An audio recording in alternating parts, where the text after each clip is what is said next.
one of the most common barriers that prevents people from finding true inner peace and prevents people from coming into the fullness of their awakening, their spiritual awakening, and coming into the full embodied, experienced enlightenment is this background fear. A fear that if I drop my ego, if I drop my personal narrative, am I not in some way dropping my defenses?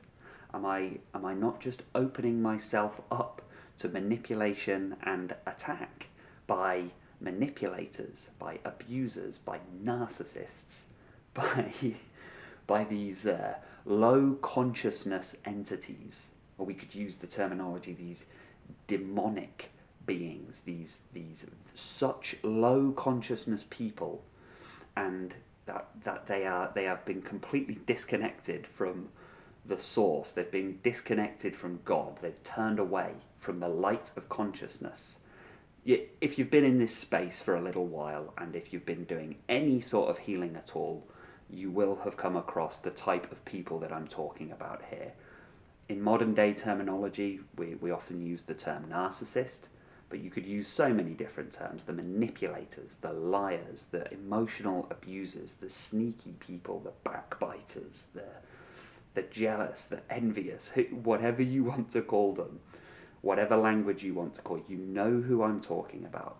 The people who have ill intent towards you, and sometimes these are more overt. These are like the very sort of flashy and overt kind of, very arrogant kind of narcissist. I think we're getting a lot better at recognizing that when we see it, but the more damaging is the subtle one, the sneaky one, the covert narcissist, the beings that operate in shadow. Now, you would think that by dropping away the ego and living fully present in a very accepting and allowing and loving and compassionate place, am I not opening myself up to this manipulation? Because, hang on, if I'm full of love and compassion, am I not going to turn a blind eye to people's transgressions against me?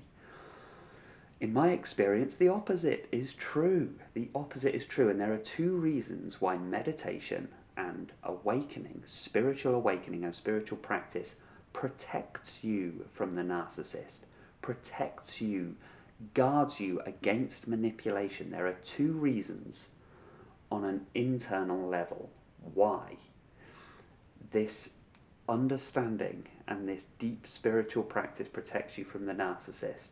One, you're no longer desperate for social approval. You're done with it. You're over it. You don't need it anymore. You don't need to belong.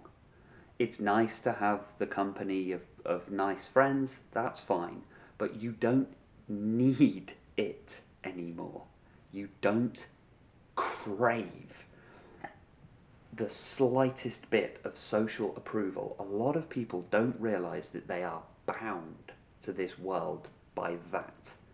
They don't realize that they are being manipulated and controlled through their need for social approval, their need to belong, their need to be accepted. There are so many people who are being manipulated because the manipulators, the abusers, the liars, the narcissists, they can sense it. They can sense it. When somebody needs to be accepted, they can smell it. Like a vampire can smell blood. Energy vampire, that's the term I was searching for. Energy vampires, there's lots of them. They can smell it. Somebody needs approval. Oh, good. Now I can make that person work hard for my approval. I'll do another video on the mindset of these entities, these beings. But this is more about how to protect yourself. So the meditative practice, because you're coming into a place without ego, what actually happens is that you no longer desire social approval. You just don't need it anymore. Now you'd think, oh, well, but won't I become very lonely and isolated? No, you feel accepted. You feel like you belong even when you're on your own. Why? Because there's only one consciousness. It's infinite and universal. There are no other people. There are no other people to approve you.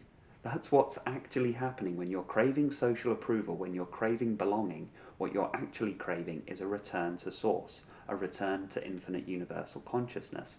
You don't actually crave the company of other people, you just want to feel whole. Whole. So when you come into awakening and enlightenment, that's why so many monks and sages and enlightened beings are very solitary, because they just don't need people around anymore, because there are no people. It's just an immersion and a reconnection with the infinite universal consciousness, and that's the final stage of belonging. That's the final stage of being accepted. You are being accepted back into the warm embrace of God. That's what's happening. So, when you have that warm embrace, you're no longer looking to other people for that shallow, surface level approval. And if you're not looking for that shallow, surface level of approval, it's very difficult for the narcissist, the liar, and the manipulator to manipulate you, to get their hooks in, because you just don't need it anymore. Because you're no longer desperate for the validation. And if you're no longer desperate for validation, how can they hook you in? If you have no desire and no fear, you can't be controlled. This is how the narcissists, they get you. This is how they come into your life, and sometimes it's really overt, yes, and they're like, oh yeah, I'm the big I am sort of thing. You really need me in your life. You're like, yeah, all right then, buddy. Yeah, cheers, yeah. I'll pass, but have fun. But then the other ones are very sneaky, and they come in with things like love bombing and gaslighting and invalidation and devaluation. Very sneaky, very, very sneaky. And this is how they get, if you're insecure and desperate for approval, what they'll do is they'll come to you and they'll do the love bomb. They'll say, oh, you're amazing, you're so wonderful, you're so great. And you feel this, oh wow, yeah, oh good, I'm so great. And then over time they'll start withdrawing that love bombing, and they'll start to introduce a bit more devaluation, and they'll, there's so many different tactics that they use. But if you're desperate for approval, then when somebody comes along with a whole bucket load of approval for you, you're going to start following them. So with meditation, awakening, and enlightenment, no longer interested in that. See you later. They come to you and they're like, oh, you're amazing and everything. You're like, why are you saying that? I don't even know you. I don't even know you. You don't know me. How can you tell me I'm amazing? You don't even know me. I might not be amazing. In fact, I'm not amazing. So you just start to get a real sense of it.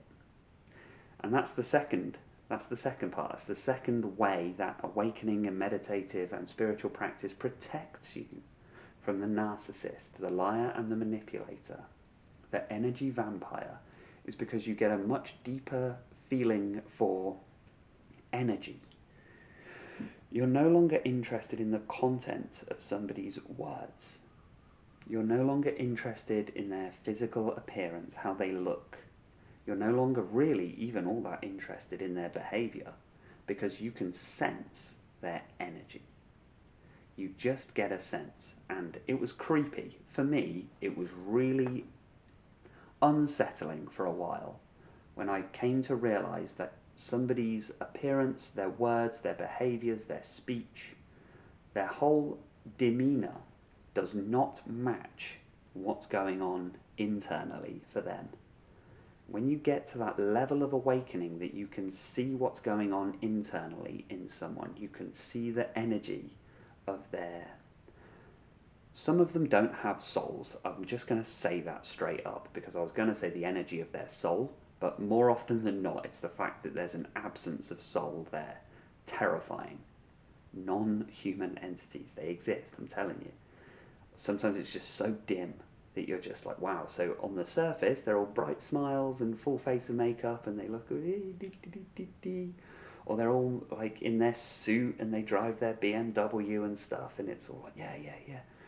But you can just sense there's something's just not right here. Something's just not right here. And you start to get a sense of this. You also get a sense of your own energy, and you start to trust your own intuition a lot quicker. You don't trust your head so much, you trust your heart a lot more when you are awakening or awakened. and your intuition tells you everything you need to know. Your body will even tell you everything you need to know. When the narcissist comes into your space, when the narcissist comes to you, you feel it in your guts. You can feel your body tightening up, like what is going on here? Even if that person has given you no reason to mistrust them with their words, their actions, their behaviours, on the surface level, your head kind of wants to trust them. But that's because these people, I say people, these non-human entities, the energy vampire, the narcissist, the demon, they put a lot of effort and work into being a wolf in sheep's clothing. And they're very good at this sheep's clothing disguise. They're very good at it. So your head wants to go with them because they know how to hook you in. But your heart and your gut is saying, I don't like this at all. Really don't like it. In the earlier stages, it might take like weeks until you clock it. So you're like, oh, no, there's another one. That was another one. I can't believe they managed to get into me, get into my circle, get into my space, get into my life. Can't believe I let another one in. Then after a while, it doesn't take that long. It only takes a couple of days. And then further down the line, it takes one conversation with someone, and you're like, nope, not buying it. One conversation. Think of the amount of suffering that you're going to avoid by knowing this sort of stuff. After one conversation with someone, not buying it. Sorry, not buying your whole shtick. Whether you're coming at me with the big, I am, look at all this amazing stuff I've got, look at all my amazing resources, or whether they're coming at you with the, oh, I'm so sad, I need help, I need support, and oh, you're so amazing for being so compassionate. Oh, you're such a wonderful, compassionate person, and I need all of this support and all of this help. Yeah, alright then, okay, not buying it. Not buying it. Why? Because there are people that need my help. There are people that are deserving of that compassion. I'm not buying this whole shtick that you're trying to give me here.